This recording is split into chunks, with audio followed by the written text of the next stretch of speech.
നസർ, ലോകത്തെ ഏറ്റവും വലിയ IT സർവീസ് കമ്പനികളിൽ ഒന്നാണ് മുംബൈ ആസ്ഥാനമായി പ്രവർത്തിക്കുന്ന TCS അഥവാ ടാറ്റ കൺസൾട്ടൻസി സർവീസ്. IT മേഖലയിൽ ബൂം ഉണ്ടാകുന്നതിന് മുൻപ് തന്നെ TCS സജീവമായ രംഗത്തുണ്ട്. ഇന്ന് 46 രാജ്യങ്ങളിലായി 150 ഓഫീസുകളിൽ പ്രവർത്തിക്കുന്ന TCS കൈവയ്ക്കാത്ത ഇടങ്ങളൊന്നുമില്ല. ഇന്ത്യൻ സംരംഭക ചരിത്രത്തിലെ ആവേശത്തിൻ്റെ കഥയാണ് TCSൻ്റേത്.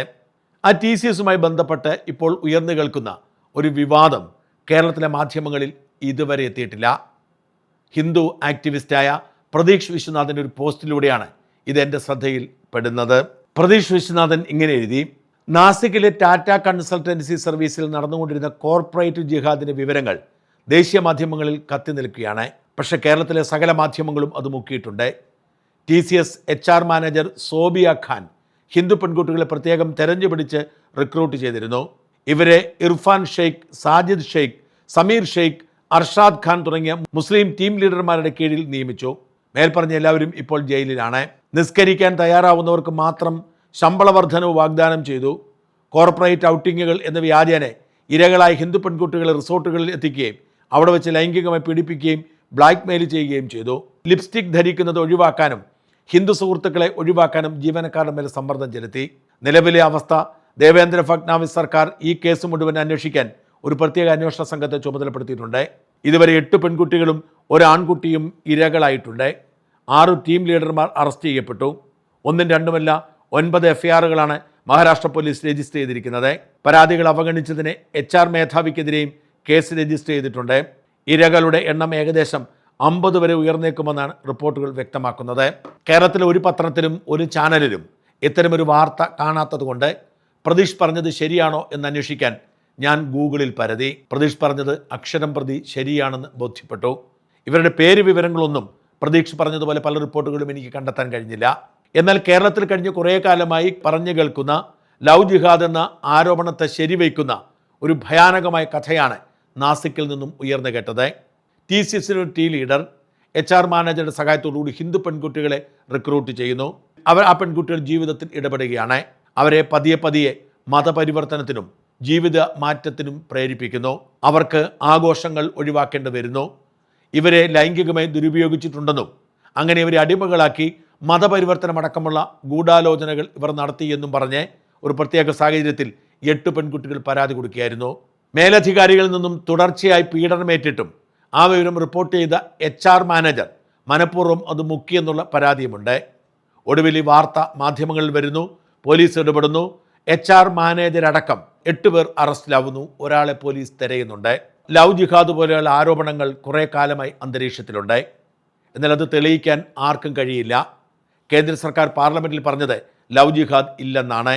നിയമപരമായി തെളിയിക്കാൻ കഴിയാത്തതുകൊണ്ട് മാത്രം അതില്ലാതാവുന്നില്ല എന്ന് ഈ ആരോപണം ഉന്നയിക്കുന്നവർ പറയുന്നു. ഒരാളെ പ്രണയം നടിച്ച് വശീകരിക്കുക, അവരെ ലൈംഗികമായി ദുരുപയോഗിച്ച് അവരുടെ മാനത്തിന് വില പറഞ്ഞ് അവരെ നിയന്ത്രിക്കുന്ന സാഹചര്യത്തിലേക്ക് കൊണ്ടുപോവുക, അങ്ങനെ അവരുടെ മതപരിവർത്തനം നടത്തുക, അവരെ വിവാഹം കഴിക്കുകയോ കഴിക്കാതെ തന്നെ ഉപേക്ഷിക്കുകയോ ഒക്കെ ചെയ്യുക എന്നതാണ് ഇതിൻ്റെ ലക്ഷണങ്ങളായി പറഞ്ഞു കേൾക്കുന്നത്. അത്തരം എല്ലാ ലക്ഷണങ്ങളുമുള്ള സംഭവമാണ് നാസിക്കിൽ നിന്നും റിപ്പോർട്ട് ചെയ്യപ്പെടുന്നതും നാസിക് പോലീസ് പ്രത്യേക അന്വേഷണ സംഘത്തെ ചുമതലപ്പെടുത്തി അന്വേഷിച്ചു കൊണ്ടിരിക്കുന്നതും. മതപരിവർത്തനം നടത്തുക, ജീവിത രീതിയിൽ മാറ്റമുണ്ടാക്കുക എന്ന ലക്ഷ്യത്തോടു കൂടി ലൈംഗികമായി ചൂഷണം ചെയ്ത ഒരു കോർപ്പറേറ്റ് ഓഫീസിലാണെന്ന് ഓർക്കണം. ഈ വിവരം പുറത്തു വന്നതോടെ സകല ജീവനക്കാരെയും TCS സസ്പെൻഡ് ചെയ്ത് അവരെ പുറത്താക്കാനുള്ള നടപടിക്രമങ്ങൾ ആരംഭിച്ചിട്ടുണ്ട്. നാസിക്കിലെ TCSൻ്റെ ഓഫീസ് അടച്ചുപൂട്ടും എന്ന റിപ്പോർട്ടുകൾ പോലുമുണ്ട്. TCS മാനേജ്മെൻറ്റ് അന്വേഷണത്തോട് പൂർണ്ണമായും സഹകരിക്കുന്നു എന്നാണ് സർക്കാർ ഔദ്യോഗികമായി പറഞ്ഞത്.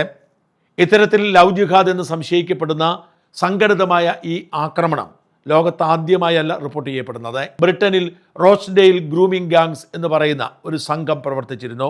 മുസ്ലിം ഭൂരിപക്ഷ പ്രദേശമായ ബ്രാഡ്ഫോർഡ്, റോച്ച്ഡെയിൽ തുടങ്ങിയ ഇടങ്ങളിൽ പാകിസ്ഥാനിൽ നിന്നും കുടിയേറിയ മുസ്ലിം ചെറുപ്പക്കാർ വെള്ളക്കാരായ പ്രായപൂർത്തിയാകാത്ത പെൺകുട്ടികളെ പ്രേമിക്കുകയും അവരെ ലൈംഗികമായി ദുരുപയോഗിക്കുകയും അവരെ മതപരിവർത്തനത്തിന് ശ്രമിക്കുകയും ചെയ്തു എന്നതാണ് കേസ്. ഇതേക്കുറിച്ച് പരാതി ഉയർന്നു കേട്ടെങ്കിലും എപ്സ്റ്റീൻ കേസിലെ പോലെ തന്നെ ബ്രിട്ടീഷ് പോലീസ് ന്യൂനപക്ഷ പീഡനം എന്ന പേരുദോഷം ഭയന്ന് അന്വേഷിക്കാൻ മടിച്ചു. വർഷങ്ങളോളം അങ്ങനെ ചൂഷണം മുമ്പോട്ട് പോയി. തൻ്റെ ഇടമുള്ള ഒരു പോലീസ് ഓഫീസർ ഈ വിവരം സർക്കാരിൻ്റെ ശ്രദ്ധയിൽപ്പെടുത്തുകയും ഒടുവിൽ അന്വേഷണത്തിലേക്ക് നീങ്ങുകയും റോച്ച്ഡെയിൽ ഗ്രൂമിംഗ് ഗാങ്സിലെ നിരവധി ആളുകൾ പിടിയിലാവുകയും പലരെയും ജീവപര്യന്തം തടവിന് വിധിക്കപ്പെടുകയും ചെയ്തു. ഈ സംഘടിത ലവ് ജിഹാദിന് ഇരയായവർക്ക് നഷ്ടപരിഹാരം കൊടുക്കാനും സർക്കാർ തീരുമാനിച്ചു. ഇത്തരത്തിൽ സംഘടിതമായി അമുസ്ലിം വിഭാഗത്തിൽപ്പെട്ട പെൺകുട്ടികളെ പീഡിപ്പിക്കുകയും അവരെ മതം മാറ്റുകയും അവരുടെ ജീവിതം തന്നെ ഇല്ലാതാക്കുകയും ചെയ്യുന്ന ഗ്യാങ്ങുകൾ ലോകത്ത് പലയിടത്തും പൊളിറ്റിക്കൽ ഇസ്ലാമിൻ്റെ ഭാഗമായി പ്രവർത്തിക്കുന്ന ആരോപണം ശക്തമാണ്. അതിന് തനി ആവർത്തനമാണ് നമ്മൾ നാസിക്കിൽ കണ്ടത്. പക്ഷേ ഇപ്പോൾ മഹാരാഷ്ട്ര ഭരിക്കുന്നത് BJP ആയതുകൊണ്ടും തൻ്റെ അടുത്തോടുകൂടി നടപടിയെടുക്കാൻ അവർക്ക് ഭയമില്ലാത്തതുകൊണ്ടും ഈ ഗ്രൂമിംഗ് ഗ്യാങ് ഇപ്പോൾ ജയിലിലായി.